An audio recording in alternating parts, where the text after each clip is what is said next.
won't even turn off. Yeah, just a couple minutes, we'll be live. Sometimes I'm like, am I gonna? Oh, the power button won't even work.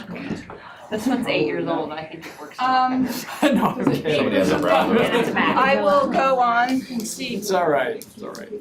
You're gonna watch us on your computer? That'll be. No, it's the minute. I'll tell my husband first if it will, if it's live. I'm gonna put it on that.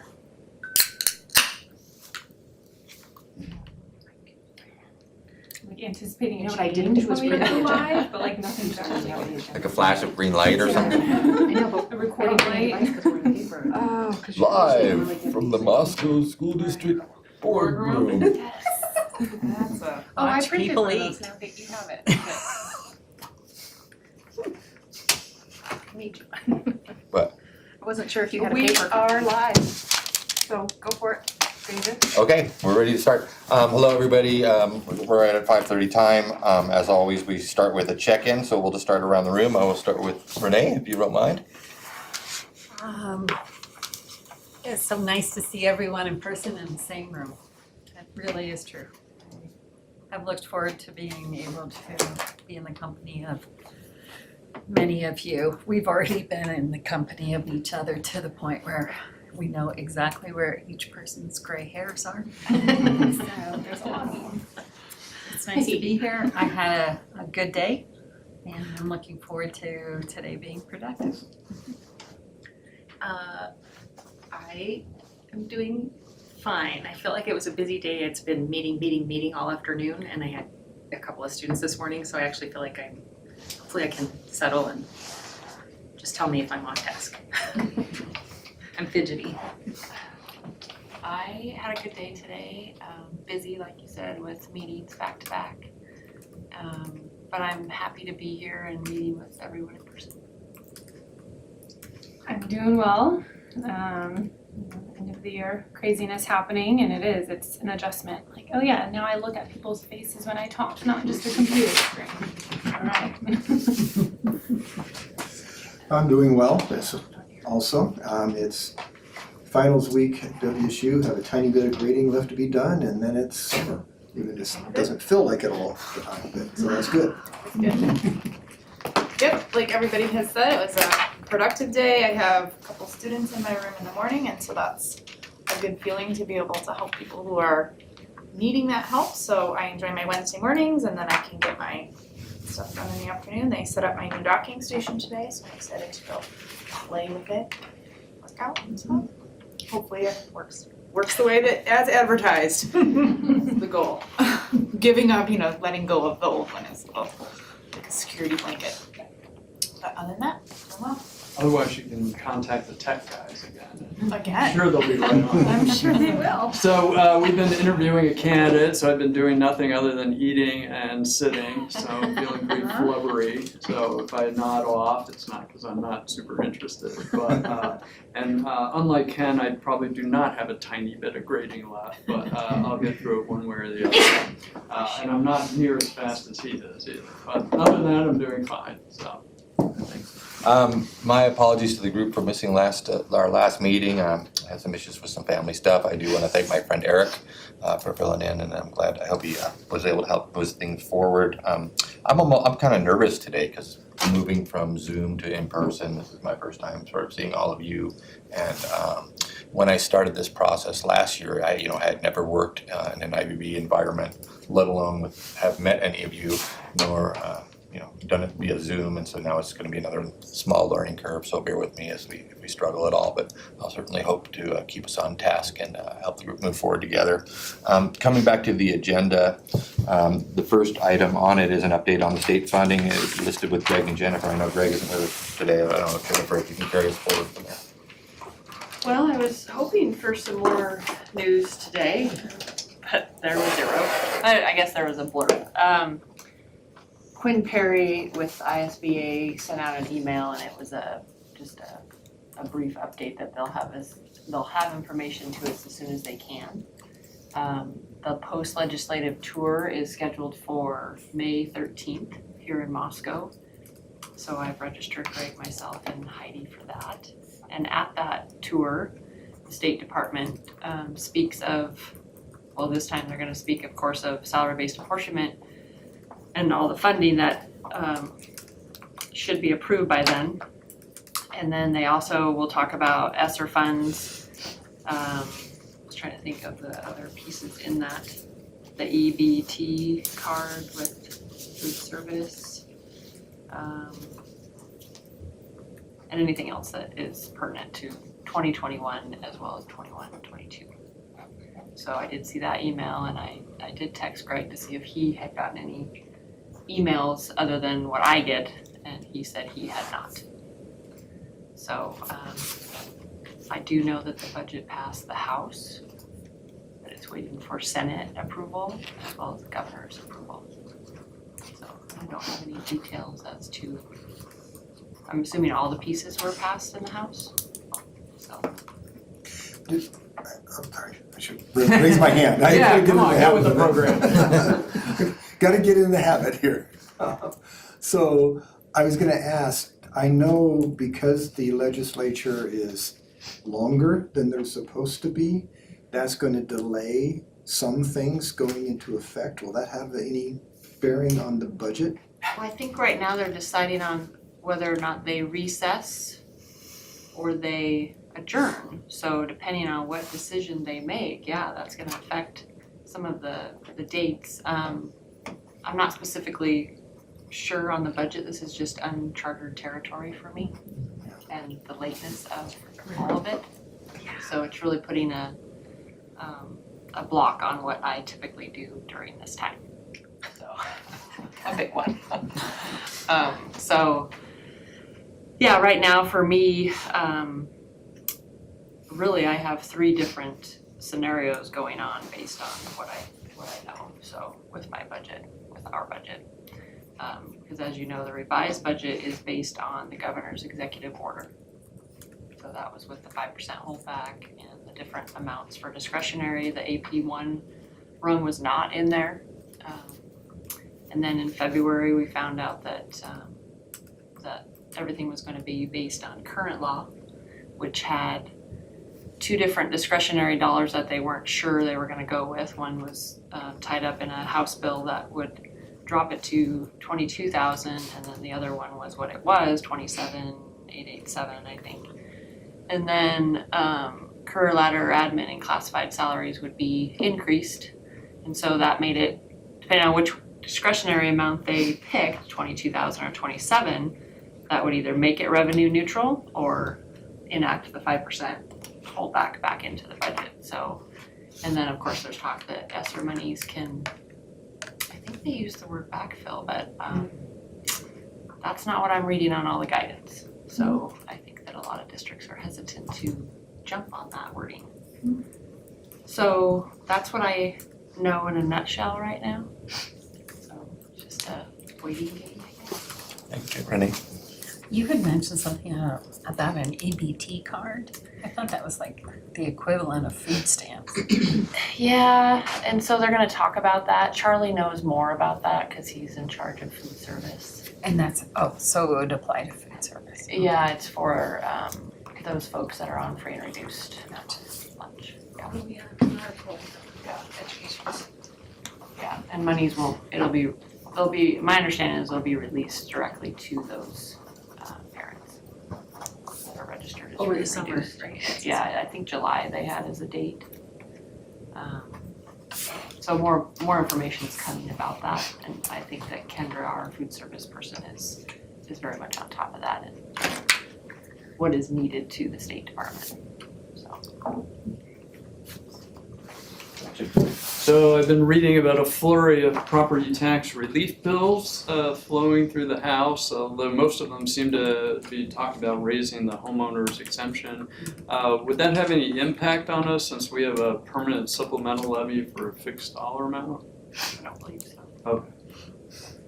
One bit of good news. Any other questions for Jen?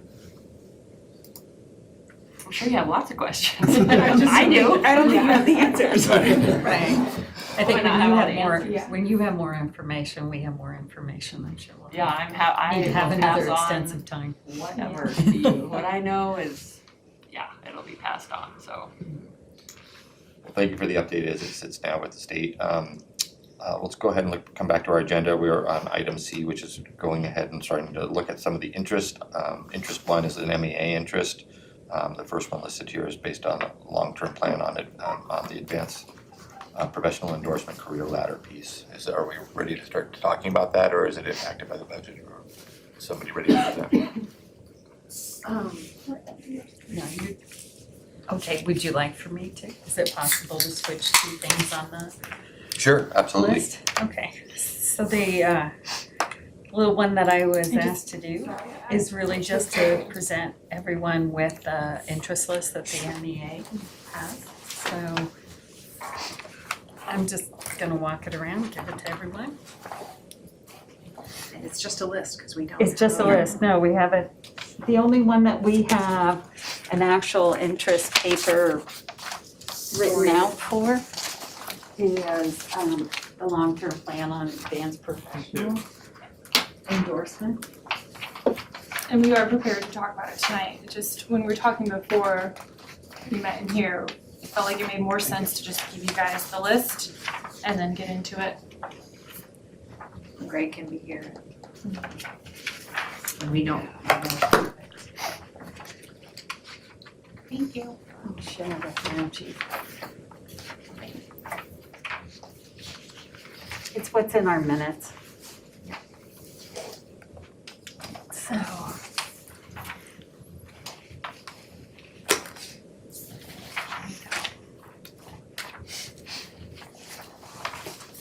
I'm just gonna copy from Jen. I can hand this to you next. So do you want to discuss the list at all, or do you want to move on to the first topic? We really don't want to dive into too many details with this because that's a part of telling the story later on.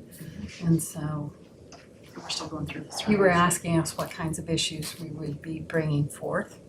And some of these are to touch base with, what have we already done so far? What have been our strengths? And where do we want to move from here with what has been accomplished? Other things might present themselves a little bit more as something newish.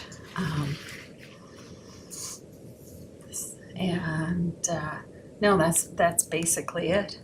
We will have things far more in depth when you give us an opportunity to go ahead and bring these in front of you all. Ken, please. Just so you know, the social emotional learning one, I don't know what all was on your list, but the committee met a couple hours ago, and we're finalizing the recommendations that are gonna come back to IBB. Because it started in IBB, it has to go back through IBB. But setting up I don't know what you would call it, but a group to start looking at SEL guidelines for the district. And so there's a series of recommendations that we'll be coming back with here. Right. Work group.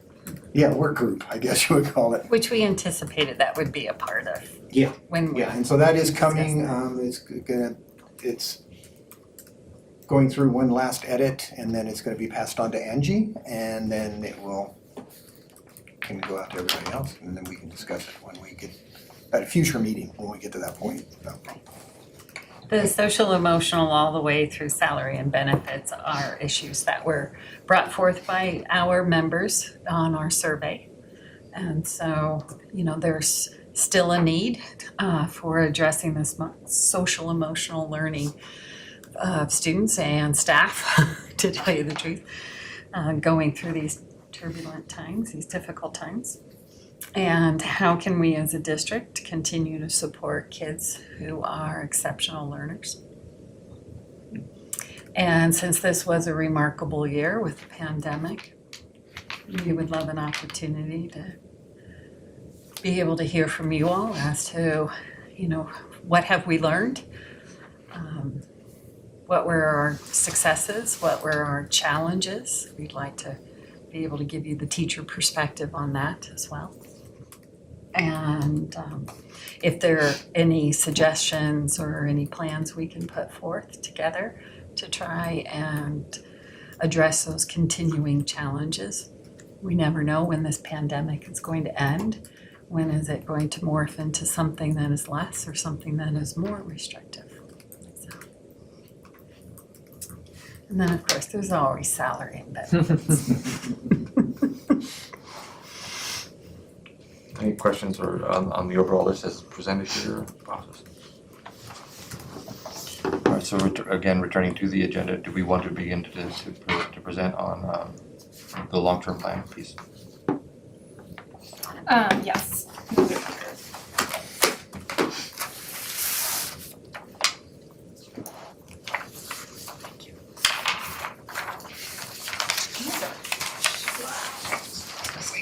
Oh, sorry.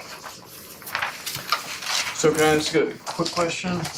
So some of these items, I think you said are really more discussion items, get updates on what we've done, where we're at, where we might go, as opposed to necessarily something that has to be formally negotiated. Is that what you're thinking? You know we're gonna come with suggestions, Jim. Well, no, we're gonna brainstorm as a team, that's what I Correct. remember, but Correct. I mean, we're always hoping that as a team, with so many different brains putting things forward, we can potentially come up with something that is richer and more developed than. but so you do General have interest. issues under each one of these. Mhm. We have Okay. a story to tell under each one, how's that? Story to tell, okay. Very good, thanks. Where the need still exists. So the first on the list has to do with kind of picking up a discussion from last year. It started as House Bill 523, and then it stopped with COVID, but has since been put into code.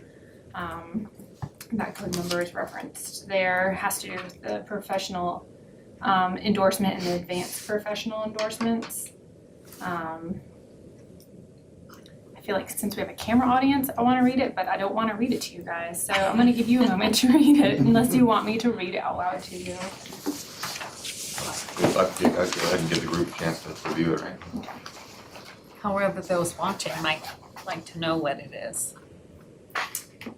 So the House bill proposed to expand the statewide apportionment model and career ladder to increase the state funding. And so using how the code breaks it down, which has a little background in here too, we just want to have a conversation on how we're approaching it in the district.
So I am curious to hear if anyone else has looked at this code at all or familiar with it.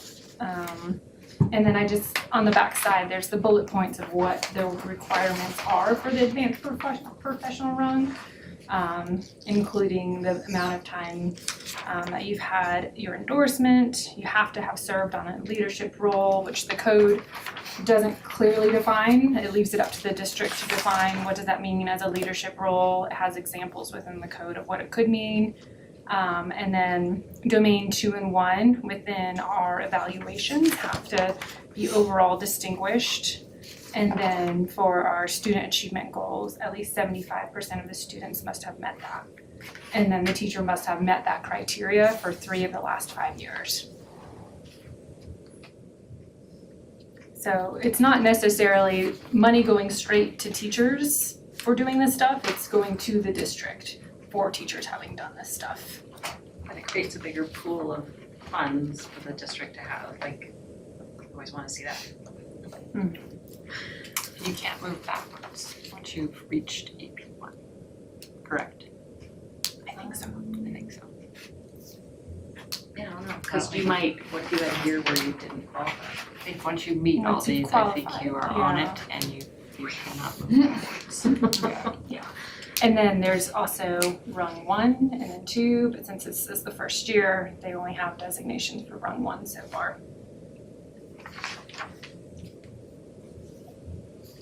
And so since it is new code, there is no framework within the district for how are we checking this, how are we helping teachers get here in order to benefit the district as a whole. And so we thought this was a good place to help develop that. You know, we have language in the negotiated agreement about evaluations.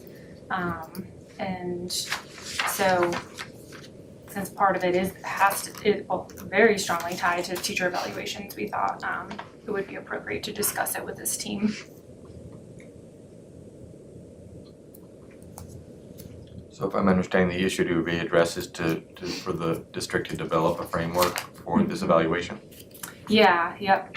So both helping teachers, you know, get there if they're not able to be eligible yet, whether it's providing PD, providing teacher mentors for beginning teachers to help them develop these skills. There's a couple working pieces to it that we could brainstorm, but yep. Do you want me to volunteer to do the interest, like if we're defining things, should we start writing these up there, or, I don't know. I have a quick question. Go ahead. So on the evaluations, you say it varies from building to building. We don't have a standard evaluation system for the district? So we have At each grade level or elementary level, high school, middle school, that kind of thing? There is. So we use the Danielson framework and we use Teacher Vitae, which is the name of the product through, it's not Power Silver. Yeah. And so we have the infrastructure and all the standards are all the same in there. As far as what one teacher in school A has to do to get to proficient or distinguished might look different than what a teacher in school B might have to do. How much evidence they have to show varies So the standards are the same, it's just the proof varies? Yes, Okay. yeah. Yeah, that is very standardized. The rating for it and, yep. And so that could be an element we develop language for of like, well, do I need 20 artifacts or do I need 2 artifacts that I met standard 2 part A?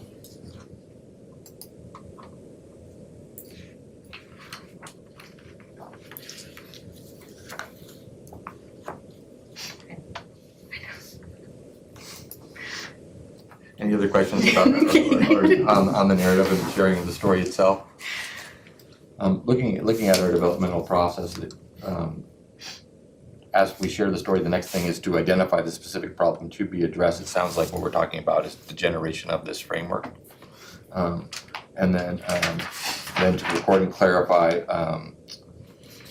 the interests themselves. So do we want to try and identify what those interests actually are more specifically? We wrote some in our story that we should record on the flip chart, and then we wanna make sure that if there are others that come up as we're talking about it, we record them. And Eric is right, but one of us could do it if that would be helpful if it's your first time. Sure. I'm happy to write them down as we go. We're in the. So under identify interests. Uh-huh. So having the best teachers for our students, accessing all possible financial contributions from the state, and infrastructure that makes sure that the district fully uses the opportunity or utilizes. Anyway, they're listed, at least the ones we brainstormed are there in that first paragraph. Infrastructure with clear expectations and that we're also, so it's like part on the teacher and then part on the reporting side too. That everyone that it does qualify reports. And so this is the first year, and so there's some confusion about like, okay, where'd this list come from that got sent to the state? How do we make sure that teachers do we have to make sure as teachers that we're on it? Was it sent from admin? And so all just like, new code, new process. Part of it is education of if there's already something in place or if it needs to be developed. I thought of one that's not on here, but it'd be nice to make it as easy isn't the right word, but as efficient for Heidi as possible, or HR, whoever's in our HR person. All of that to the bottom paragraph there, interest in clear expectations, not adding burden to teachers or admin or, HR, whoever. I kind of see that as 5 different interests that we put in the first. Trying to say that again, Rosalie. Setting clear expectations in that last paragraph there that do not add burden of expectations to teachers, admin, or other. Whoever else might be Yeah, you involved, could say support staff. support staff. Or just an efficient process. Because it is laborious to begin with. It is. It is a very extensive process for the administrators to go through. And depending upon where you teach within the district, it can be more extensive for a teacher in one setting than another. Is it based like you're talking about what subject area maybe or what grade level what or an both maybe? Building. Expectations. Okay. So as we're working, are there any other interests that we can identify that are not listed, or do we have any questions or concerns from either team about the ones that are listed in the document now? Do you have them all, Andy? I really want it on a flip chart. I think we need to write them on the flip chart, because eventually that's the list that we use to vote on, That's the so, record, yeah. Right. That's the So- doc. So we're sorry. just gonna basically, are these enumerated, because that, we Yeah. that We makes just it go faster. brainstorm make it, so them. it can be messy Yeah. out there. Right, You can assign numbers. I get to put my numbers on it? Yeah. Can I choose my own number? You can start with 27 if you want, or 42. I'll start with then we number get one, I'll be next to the young group. Can someone help me then? Well, it's professional endorsement eligibility, you may want to put that on there somewhere. Label the AP one. You want to put them I'm gonna hand right. Okay, so on the list here, then the first one would be having the best teachers for our students. Thank you, Ken.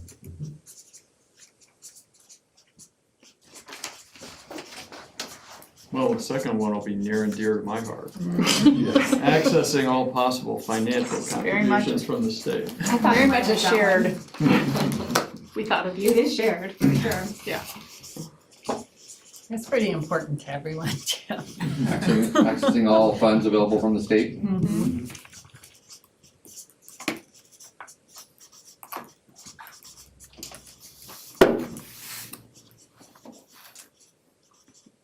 So maybe the next one then is creating an infrastructure. An efficient infrastructure. Oh, there you go. That fully utilizes this opportunity. In a consistent and clear manner. We're already developing language.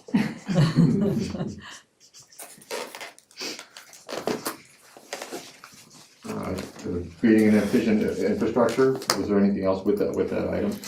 Or I would see as ensuring that veteran teachers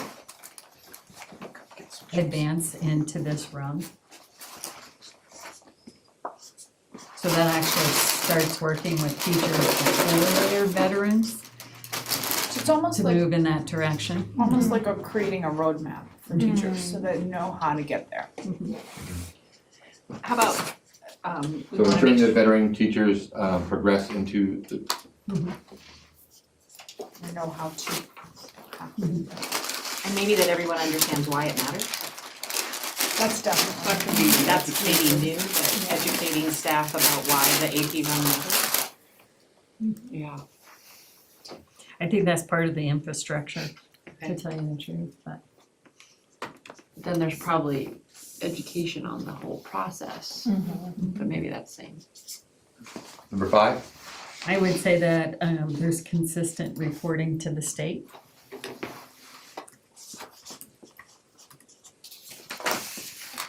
I want to throw out the word accurate, but I don't want that to be contrived as there is inaccurate reporting going on. I don't Maybe think we it could would say be. complete. I use accurate in my job all the time. Okay. Or consistent expectations. We don't have, do we have the burden of Not up there yet. not burdening district staff? What did we say? Yeah, you had that in there.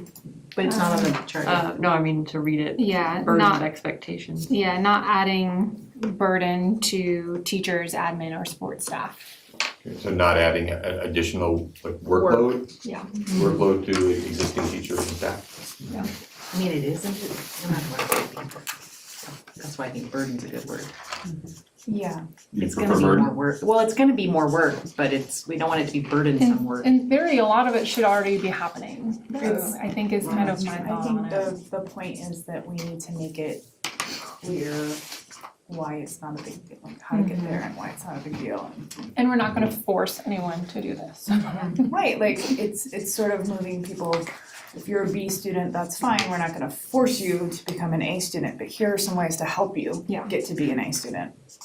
It's achievable. What? It's achievable. So not adding additional burdens to teachers and staff, correct?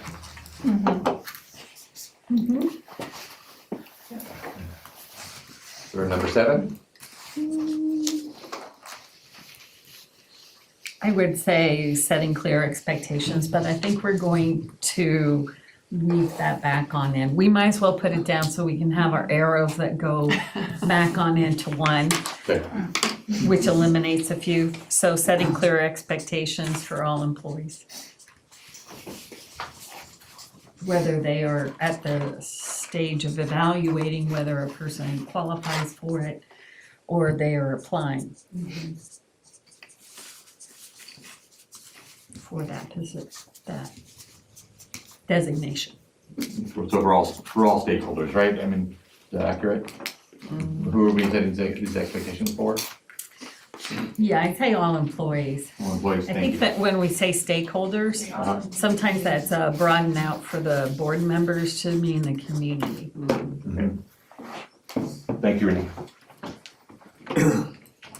Any others on the list that pop out at people? I think it covers it. In my brain, I start going to like the brainstorming, but I think this covers the basic, the interests. So are we ready to brainstorm? We may want, yeah, never mind, I'm getting ahead of myself. So we would pull those off and then we start brainstorming on the flip chart. Sure. Right? I like the flip chart. I'm so glad to be off of Zoom. You and I are at loggerheads. I know, we already talked about that. Good thing I'm not sitting adjacent to it. Yeah, and can I just point out, if in case Eric is watching, that David's writing is much more even and not all over the page, because he was very competitive last time about how you were gonna be received. So let me just say, you're nice and straight there. You have your teacher I'm gonna put this here on the wall, is writing. that all right? Yep, that's fine. It's his first session. That was all I See could how think he's about doing when at he the was end of the writing. Was he in high David, school? would Don't you- trust me, Eric and I will have a writing contest Can't later see it on. from there. Yes, Eddie, please. Could you add a date to that page Oh. so we know what date? Oh, it is? yes. So we need to date all the pages. Especially since it's Cinco de Mayo. Absolutely. Oh, yeah. Finally did it. Maybe number the bottom, Yeah. sheet number Thank 1 you, of sir. Cinco de Mayo. Yeah. And then maybe put a number 1 in a circle so we'll know that's sheet 1. Okay. So we'll know what order we're going in. Which one's the best And there was- And this document is already in our shared identity folder, so it's great. Great oversight. Well, and I have extras here. Show. Provided extras. All right, so we, looks like we have a working interest list on the topic, right? So do we want to proceed to begin to brainstorm and the generating options portion? Stage 3A would be to start our brainstorming. Yes. Yeah.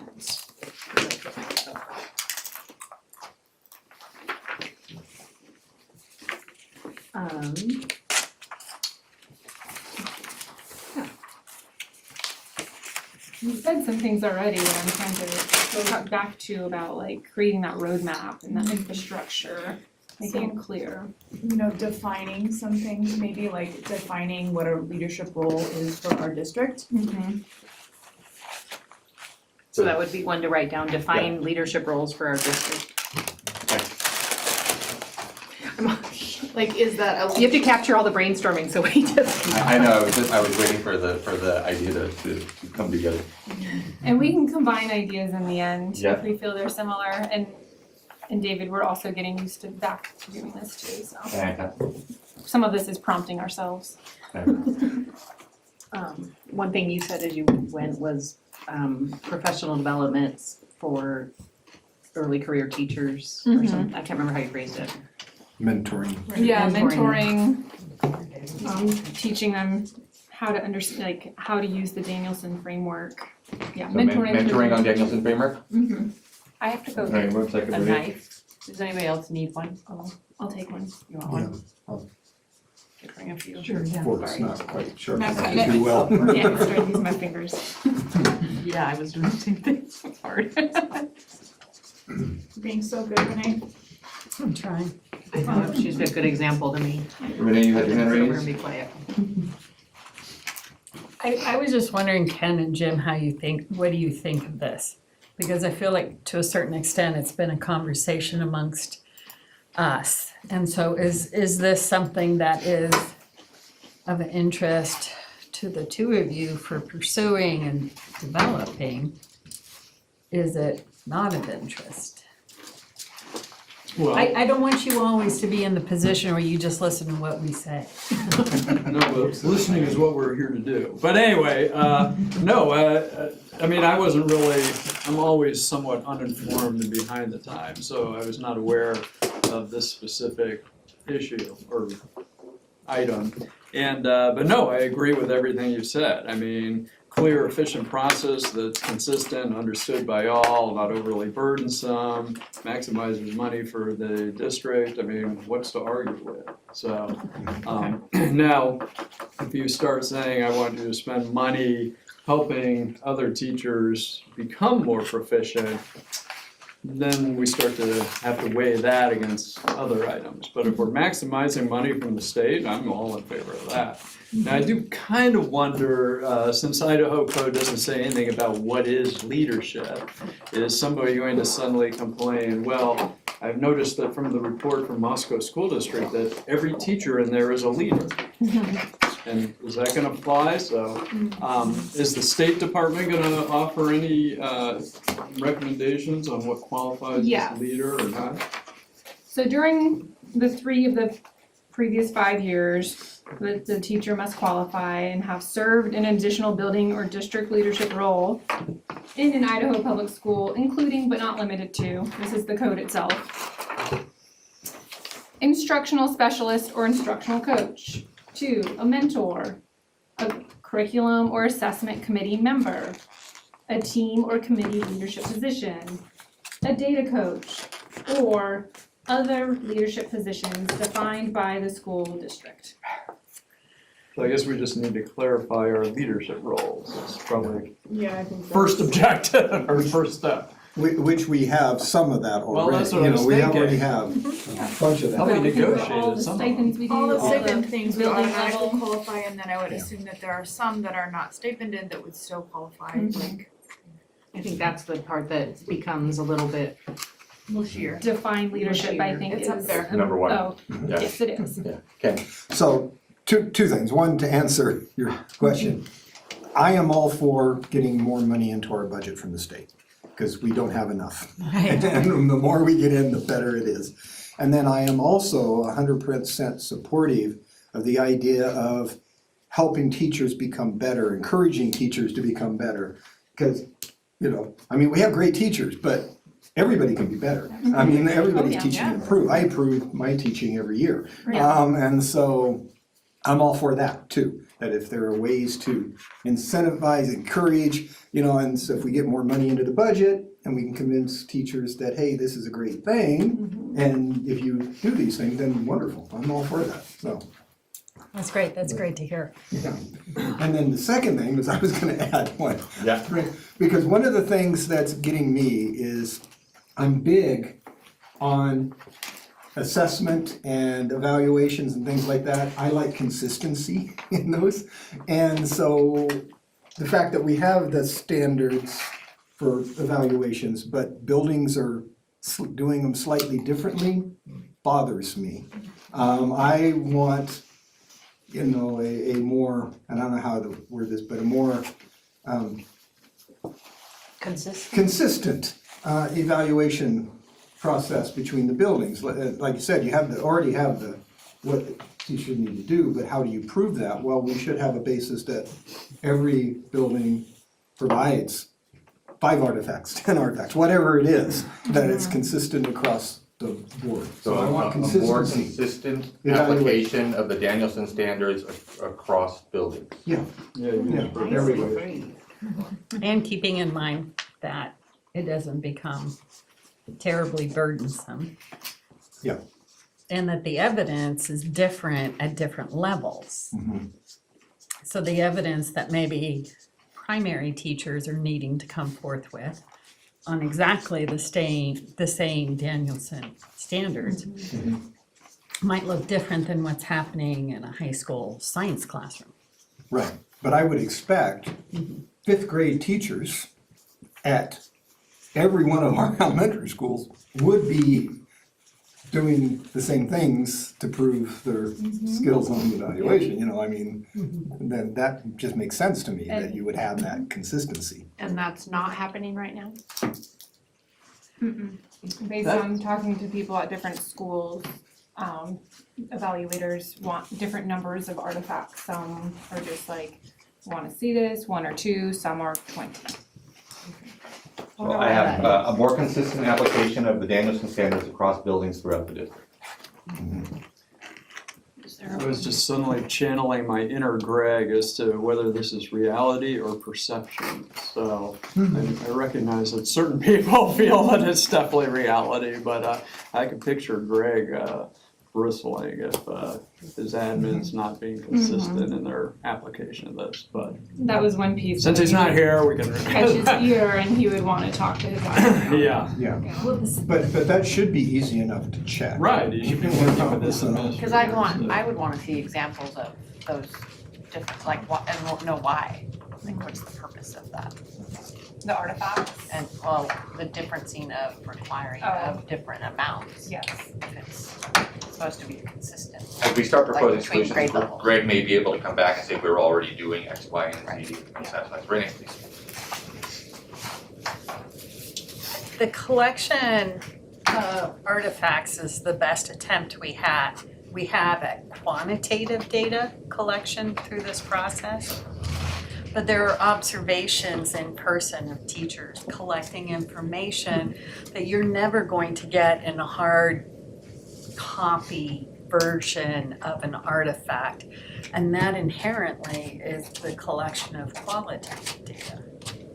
And so I don't feel like we're ever going to get to the point where an evaluation by one administrator of a 5th grade teacher in one building is going to be exactly equivalent to the evaluation of a different 5th grade teacher by a different administrator in a different building. I think we have to know that this system is going to need to have some qualitative data collection there as well. Yeah, and then I fully understand that that's gonna be part of it, because no 2 people evaluate exactly the same when they're looking at things, and that's fine, but they should be able to articulate that though too, saying, you know, And I think they've hit distinguish because of this, you know, and some of it is easily measurable and others is, you know, the other, so. I don't think we're trying to say that it's wildly desperate from one building to another. But we haven't, as a district, tried to have a district-wide approach to what is expected as far as artifacts are concerned, what is expected as far as teacher behaviors that can be noted through observation X number of times. A teacher doing that will then qualify for proficient as opposed to distinguished. None of that has actually been worked out before, and if that's something that needs to come forth from our discussion for how do we get more people to actually be moving in the direction of the AP1 run, then that's a good thing for us as a district to do. It's also better for morale, because if you have, teachers talk to each other, I'm sure. So, if you have a teacher at one building says, I did this and I got it, and the other teacher says, well, I had to do all of this to get it, that's gonna Yeah. cause resentment. And I think having sort of an objective thing that certainly it wouldn't be necessarily this whole body working on it, but representation from admins and everything else, having an objective sort of standard would help with that idea of like, we're not just rubber stamping everyone up to distinguish, that's not the goal here, but the goal is to know what that criteria is so I can work towards that. And I think that varies a little bit. And as you said, Ken, does the district have an interest in developing better teachers? What do we want to put forth as a district to move teachers towards being better? And thus then recouping more money from the state for the district to use. Cindy, please. I was thinking about number 2 and something Rosalie said. Because we have mentoring on the Danielson framework, we also last year did some work on the new teacher mentor setup that we have in the district, and the pandemic kind of threw that off, but maybe, I don't know, I don't have a specific, but my thought is that we could Roll some of this. roll some of this into that mentoring, and we could build on what we already have. So how do I articulate number 4? Structure, how about just at this point, structure a mentoring program for district teachers? Broader than just the Danielson framework. Yeah, and I guess I would add, if you have any teachers who are receiving a basic or below basic, I don't know what the term is, below proficient. I don't Basic and below basic. Glad somebody, I didn't look at that part of my, there's 4 boxes, I don't know what those 2 are. Those dark ones, yeah. But if somebody's receiving a basic or below basic, we as a district, it seems like, should also be wanting to make sure that they reach proficient. So I don't know if that's a separate item, what you guys think, but I think we should have mentoring for teachers who are receiving that on how to make proficiency. If we, whether they're a new teacher or not, that seems like that's any teacher we want to be coaching them. So build on the concepts of mentoring that we discussed for new teachers to include other teachers who are not yet proficient. Which isn't even necessarily just the AP rung, but we want to make sure everybody's staying in the, whatever the, I don't know the terms, whatever the current contract is or certificate is that, because I think that makes an impact, right? If you're not, what's the continuing certificate called now, or contract, I don't know what it's called. The language is in this code. Renewable certificate, I something? think. Yes, I want to build, I don't know my Interim, it's the interim certificate, in 3 years and interim. So build, Remember meeting after meeting after meeting? so build on existing mentoring discussions for new teachers to aid any teacher to move towards greater proficiency. Thank you. That Yeah, I think any teacher. captures the idea. Okay, so Build then on we're it so that any teacher who would like to improve can improve. So again, I know we're missing on the fly, but so to build on existing mentoring programs to benefit any teacher looking to progress. Thank you, that's what we would like to capture as an idea.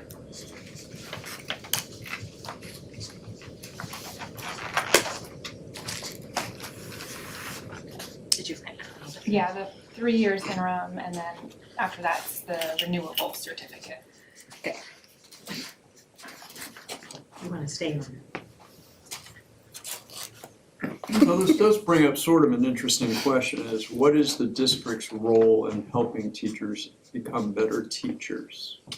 And I was pondering that, and one of them would seem to be professional development opportunities.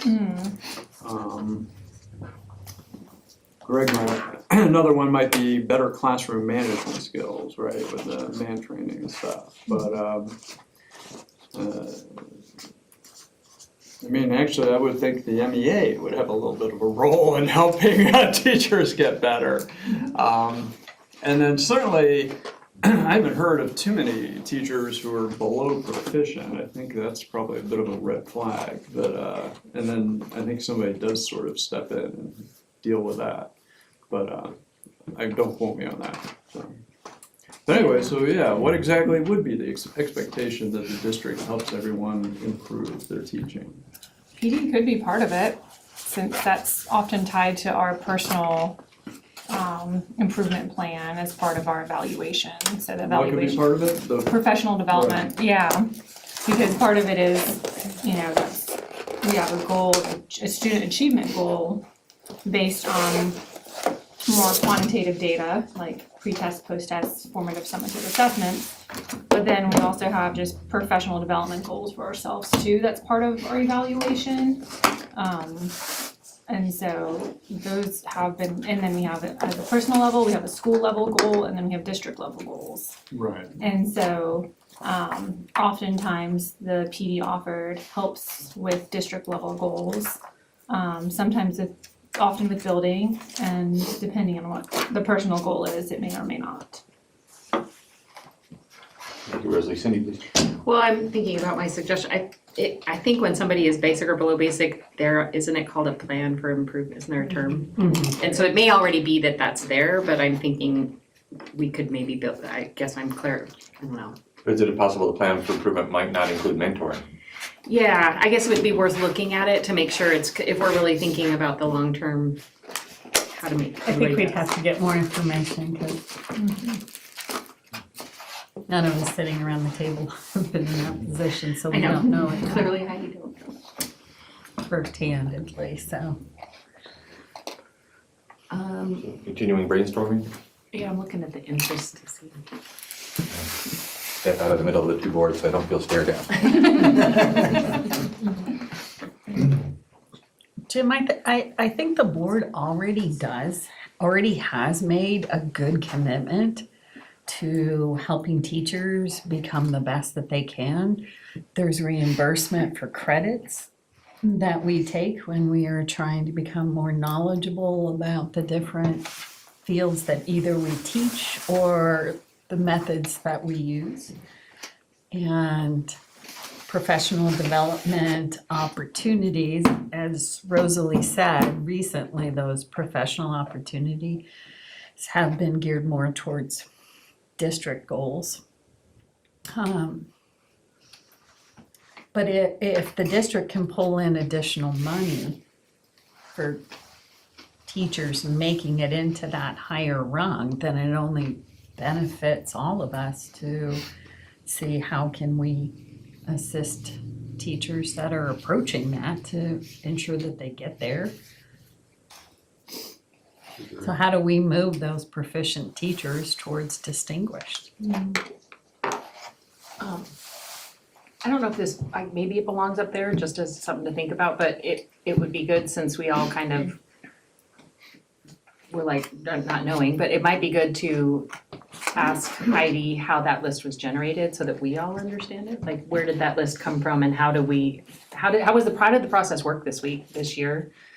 And The ones that were, that qualified for Yeah. AP one. because then we could use that to build, I don't know if that belongs up there as a separate thing or not, what do you? It's what I was, go ahead, Kate, your story. I just was gonna say, I remember Greg saying that Heidi went through files, that's what I remember him saying. Because we're talking about being efficient for staff, I guess I was looking at that, it'd be nice to know what she had to do. Are there things that we could be doing all year that would make that process smoother for her? That's what I was.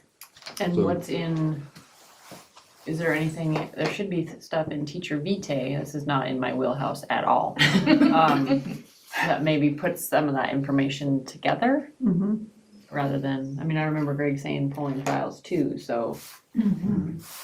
So it sounds like we're looking for a clarification of the current. Process to Process. determine who is AP1, and then Greg did send out a survey to all staff, well, certified staff, on if they thought they might be and were not And it listed. was- Sorry. It sounded really cumbersome. It was I basically copy and immediately paste the fielded a language bunch from the of- code. I immediately Challenging. fielded a bunch of people going, what? Because it was just directly out of the code. So it's really laborious, like this stuff on our prep sheet, not that it's perfect, you can understand what that means. But the way that it was in the email, it was like, do I care about this? Why do I want to fill this out? So it's just that education aspect that we were talking about, and it's not that scary, and maybe you do and maybe you don't. You know, because some of the things seem pretty cut and dried, like in terms of, you know, you've had a 5-year certificate or you've been teaching 8 years, like that's either a yes or no question. Unless you moved in from out of state, Then it like I gets a little did, more complicated. in which case I need to get a hold of Heidi and figure it out because, It still counts. but yeah. So anyway, you know, it's just, it starts getting messy as it seems cut and dry. We're bouncing it, go ahead, Rosalie. So I have an idea based on all that. So to communicate the transparent and be transparent about how and who is reporting the teachers meeting these qualifications.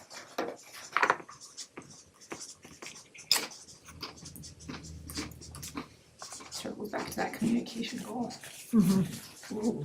I see it as being 3-tier, that we educate teachers to know that this is a valuable thing for them to pursue. We educate administrators to be on the lookout for who qualifies and how to offer support to those that are close but not quite there. And then the 3rd tier would be, what is the district doing to make sure the state gets the most accurate information? That would be the infrastructure here. Rosalie, I was trying transparent communication about how and who is reporting teachers to the state who are qualified? Yeah. Okay, and then, Renee, I apologize, I missed some of what you said, did I miss something that I need to get up for you? It's because I interrupted, I'm sorry. No, I was just writing so I can, Do we have infrastructure up there as something? Can you add them as bullets below that? Cause you summarized that nicely. You need to put down a number 6 yeah, and absolutely. just write infrastructure and then do 3 bullet points underneath. Got it? And the first one would be educate teachers to be self-advocates for this. 2 would be Go ahead. ensure administrators are reporting those who qualify and getting those who are close the training they need to get to that point, the supports they need. So the administrators have 2 different roles.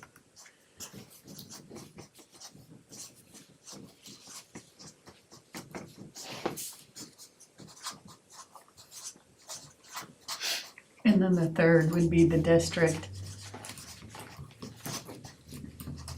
Go ahead. is collecting all of that information from each administrator and submitting it to the state.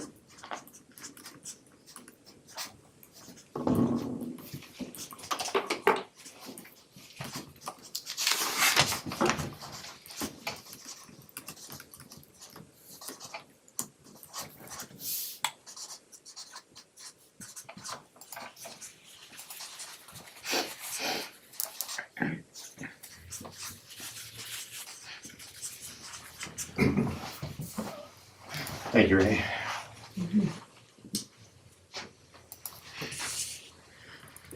I'm gonna pull this one off.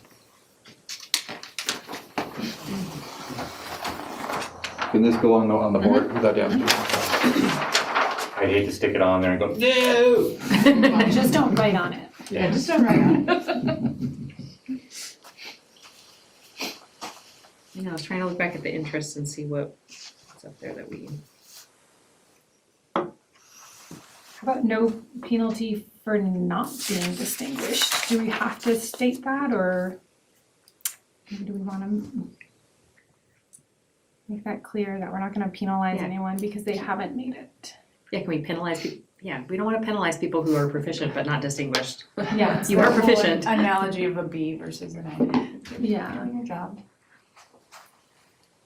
Is that an interest? Do we wanna, I don't know, where's that a, does that need to be? well, I don't know, that's why we're I asking. mean- I don't know if it does, but I had to say it, at least. I could see that being an important thing to make sure mean- is clear. Does it hurt to say it, I guess, is the question. It seems like it's Part a, of education. sorry, seems like it's an interest more than a, we wanna just make sure that when we build that infrastructure that we come up with, that that's clear. It Would should that- be part of that number 6 for each of those 3, you should hear that same message. So as part of, and within that infrastructure, teachers who do not qualify are not somehow penalized? Yeah, and maybe if and when we choose that option, we hash it out, we add it in there, we don't have to add it right now necessarily. Yeah, because it's a, I'm gonna put it in brackets so we can sort of think about it. it's a funding mechanism, it's not really, I just don't know why that would need to be in there, because you're not gonna be, it's either you have it or you don't. So there's no wording in there at all that talks about, Yeah, in my being brain, I penalized. see it as like, well, you need to get to distinguished, so you need to go to this PD instead of this other PD. oh, Yeah, I it's a can choice matter of, see it being sort of, you know, we do this educational push and we start talking about it, and like that survey we sent out, you know, you kind of get heart palpitations of like, oh, am I supposed to be filling this out right now? It needs to be supportive, I guess, is the right Testing. word. Like test anxiety. Yeah, I mean, so there kind of needs to be better explanation of the code, read between the lines type of thing. But isn't Or this an define opportunity things. for teachers to access additional funding for themselves? No, No. it is not. It's It's just actually part of the it's a evaluation. funding I got it. reimbursement mechanism Got it. Yeah. There are districts where that's true, it's not really true here. if they have the career ladder. Thanks. It's like 3 or something. All right, so it sounds like we do wanna have some language surrounding this. Can somebody help me one more time? I was just thinking it's more of an interest at this point. Is it, okay.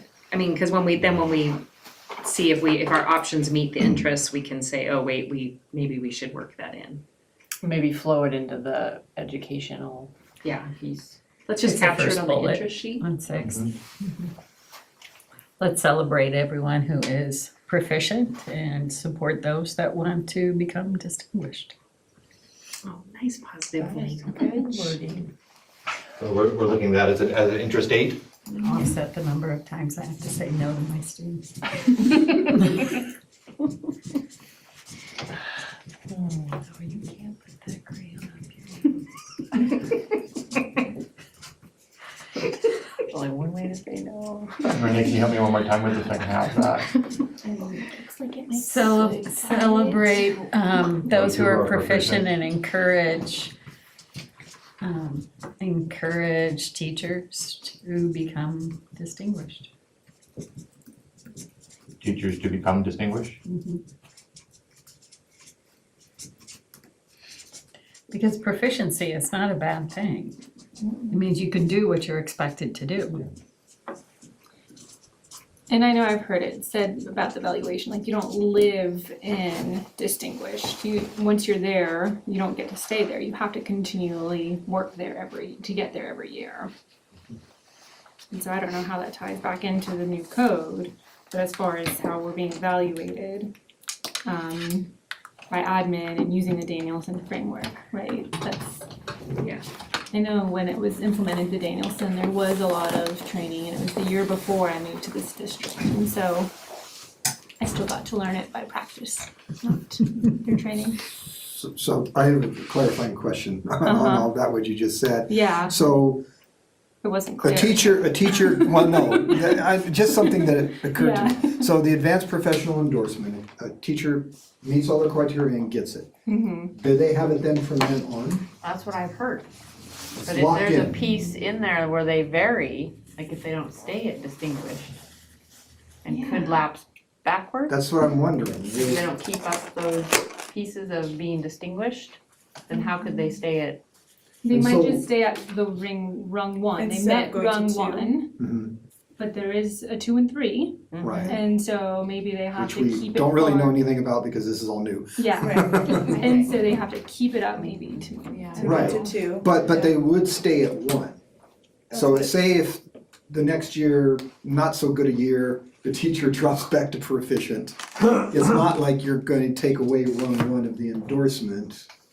I Or don't are think they? so, I Yeah, didn't hear so that's- that, That's what I'm wondering. so, Because this is money the state gives us each year. for reimbursement, yeah. For reimbursement each year. So I'm do they sh- then reevaluate it each year, or is it a one-time? Yeah, I reimbursement? heard they do not go backwards, so, but we So- will learn more about this Mhm. next week. I think this will be good for us to learn more about it. So, good question for you to ask Yeah. if you're, Oh, Did you write it's- that I down? got some stuff on my list.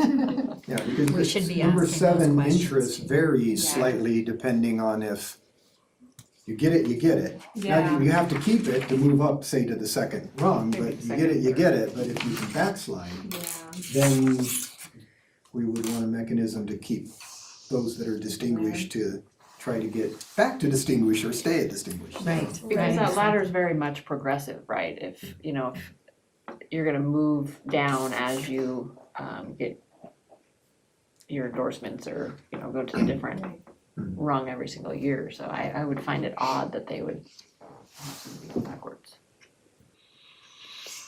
I don't know. Good question. That'd be a tracking nightmare, It would. honestly, Right. for everyone. Are those decisions made out of the State Department? Strictly and not the legislature? As far as if they stay or move, I don't know. I can't answer that. I have a thought, and it doesn't specifically address this, but as we're all talking, I was gonna throw out the idea that we maybe shouldn't dot or anything tonight, because I feel like Greg has his own understanding, so I'm just gonna throw out that at some point, we should probably say we feel pretty good about giving him ideas when we have our next meeting, and then we can continue. Yeah, because that's definitely he and Heidi's. I was gonna suggest the same thing, that if before we get started weighting things and evaluating things, that we would wanna hear. Definitely. And maybe we can find out from Heidi what all she had to do this year as research we did. Yeah, he would probably know all that and could answer some of the other evaluation type questions and. So it sounds like we've done a good job of identifying what the interests are, as well as done some brainstorming, on to start formulating what some options might be. And it sounds like I am hearing a consensus from the group that it might be a good point to hold on to hear from Heidi and Greg as to how things were done this past year, as well as get Greg's input, where he sits with these things as well. Is that accurate, Representative? Well, thank you everybody for that, and thanks for enduring me trying to write vertically. I don't know how you teachers do it. About like that. horizontally, you mean? Yeah. I think that's my first time since probably 6th grade. All right, so at that point then, that looks like all the current items on the agenda as listed today. And so our next thing would be to make sure that we have our next date and time. I think we're going on a 2-week continuum, is that correct? Yeah, and I was gonna ask if we could tentatively schedule some of the next one, like, knowing that Greg's not here, but could we throw out some dates, because my calendar fills up fast this time of year? At least work for the rest of us, and then, cause we only have one more meeting scheduled, and we know that's not gonna happen, 'cause That's not gonna wrap it up. Not gonna wrap it I up? don't think. Probably not, no. you don't think you'll be ready with everything? No. Well, I mean, I can stay the night here. So currently our next, No, so we our don't. current next meeting, just to clarify, is May 19th at 5:30, correct? Yeah. And so now we're looking at what would be June 2nd. Well, it doesn't have to be every 2 weeks. We had to skip last week because somebody was gone for a reason. I don't remember what the deal was.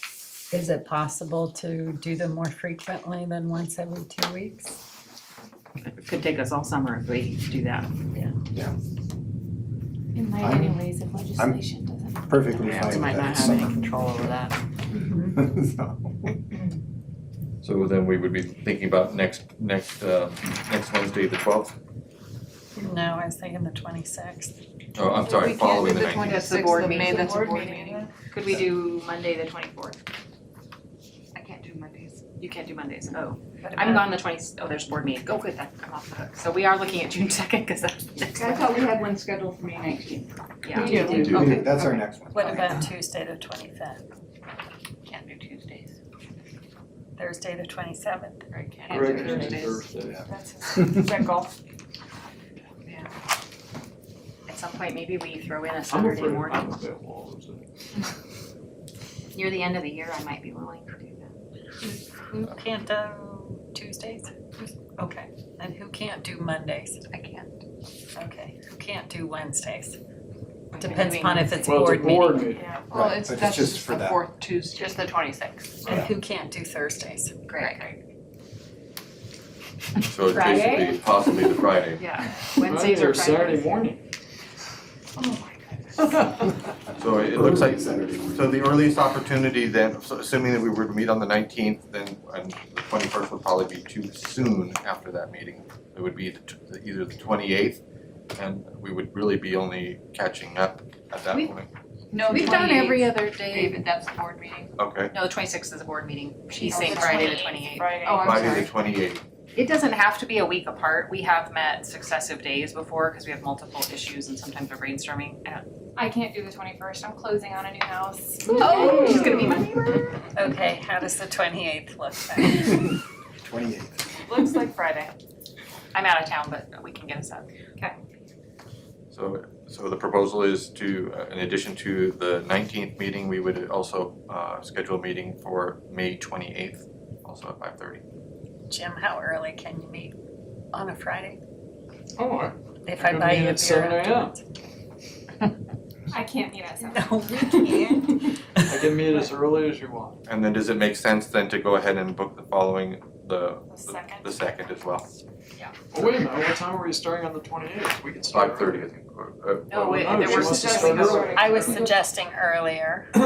Does that work for you, David? I can make it work, it's okay, as long as How my does in-laws 4 don't fall o'clock? again. 5 works. I'm gone. 5 p.m.? What about 4? Because it's a Friday.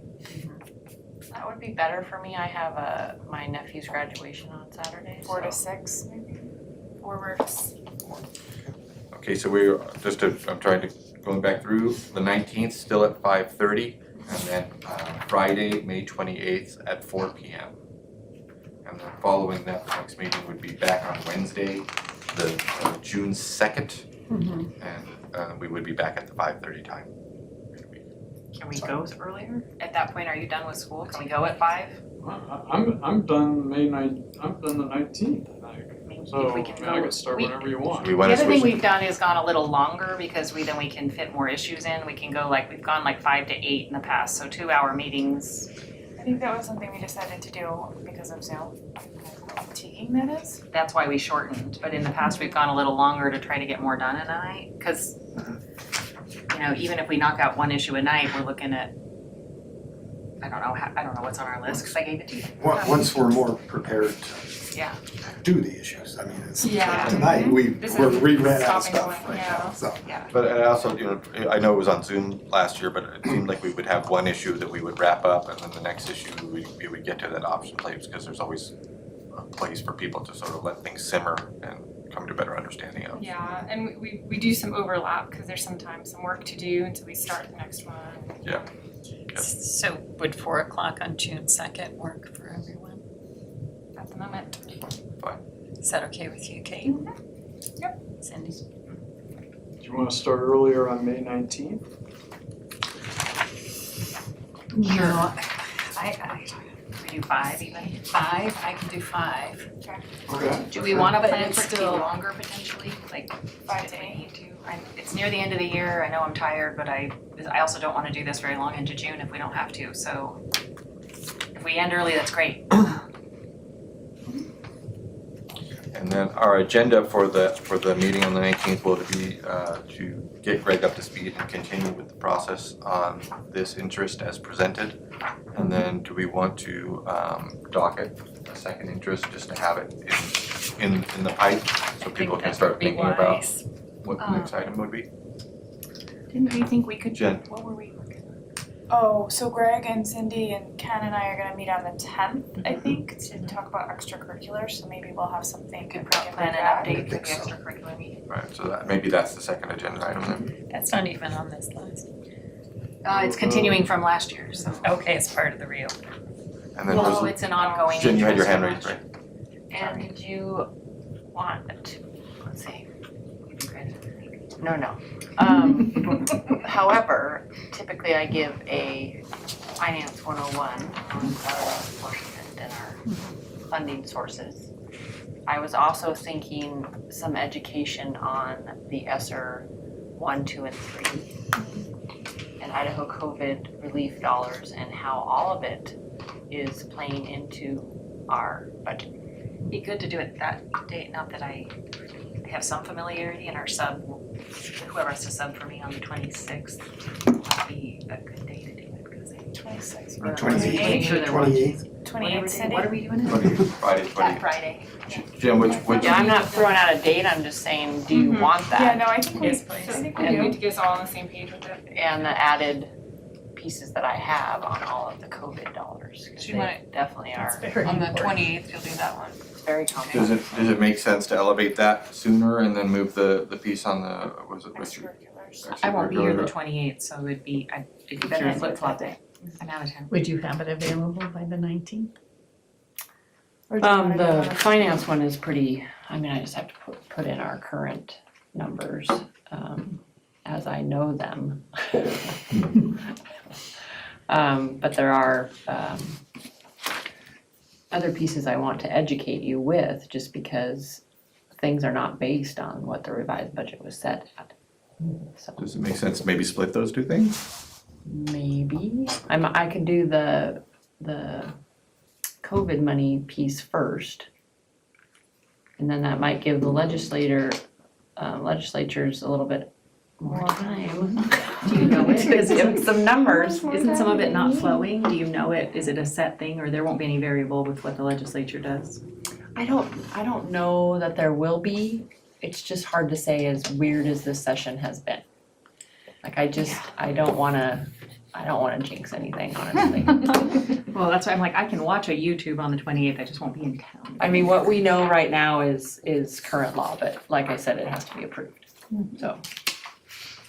So then the question is, because this is all bouncing around, I wanna finalize it. So is it better to have at least the COVID part of the stuff on the May 19th or May 28th?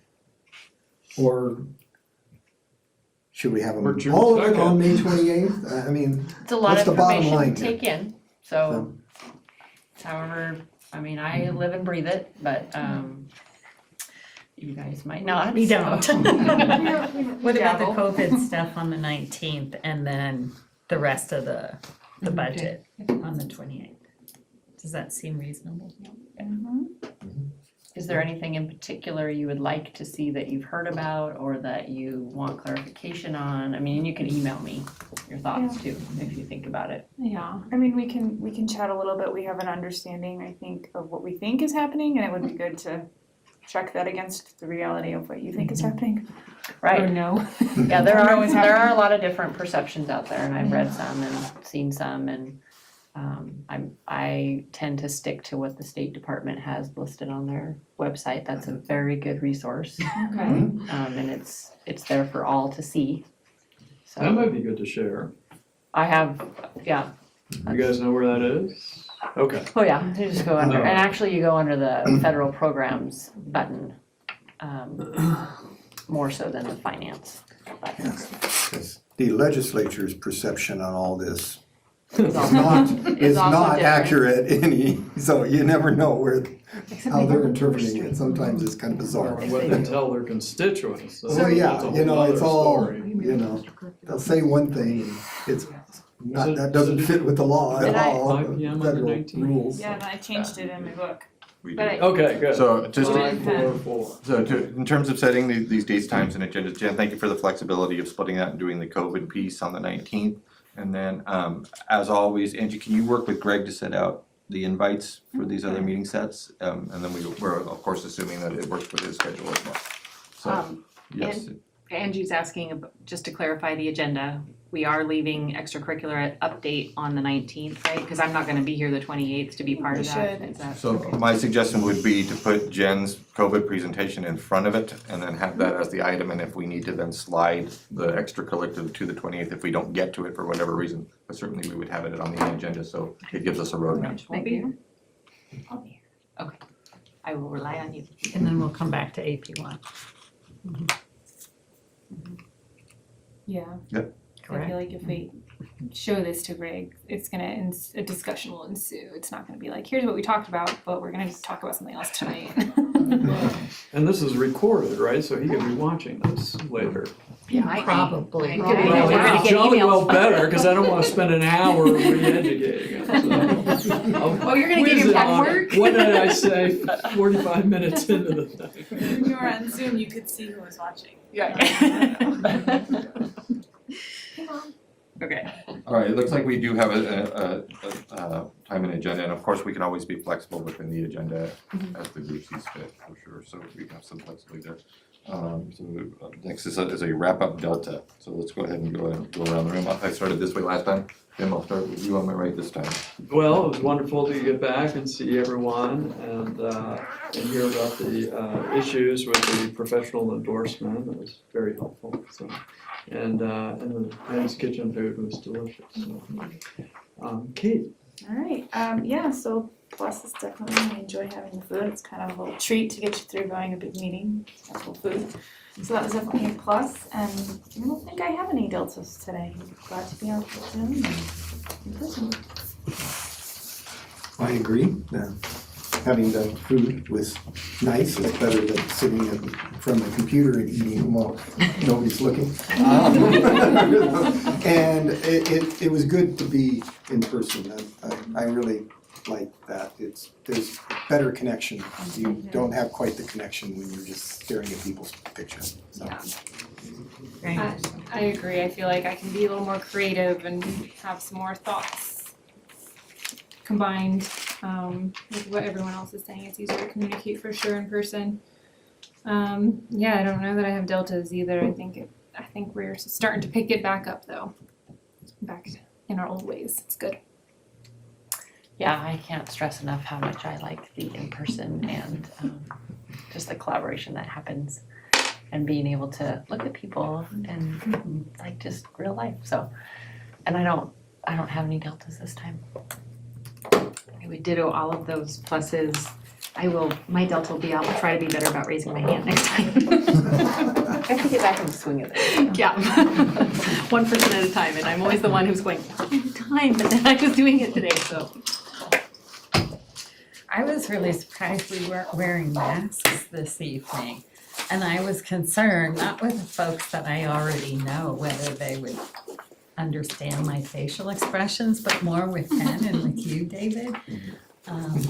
You get to be this old and you just naturally have like this furrow that's right here that maybe makes people think when you're wearing a mask that you're frowning at them. And so I was pleased because I can, just communicate completely with facial expressions as well, and hopefully everyone has a better chance at knowing the intent of what I'm saying. So that was a big bonus. Hopefully we weren't breaking too many rules here.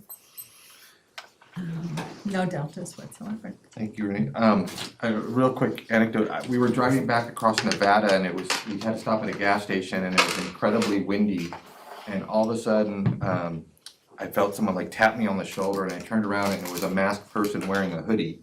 And I went, ah! And it was Tenley, you know, my partner, but she had just come out around the, and she was just saying hi, but it scared the bejesus out of me. And she did, you know, she was just like, hey, hon, and I was like, ah!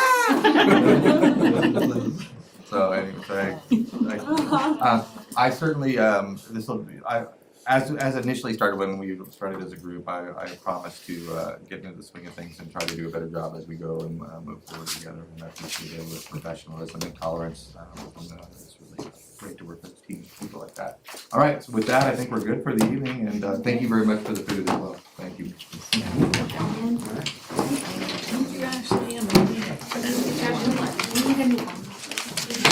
Put in a purchase order. David, Yes. I cannot.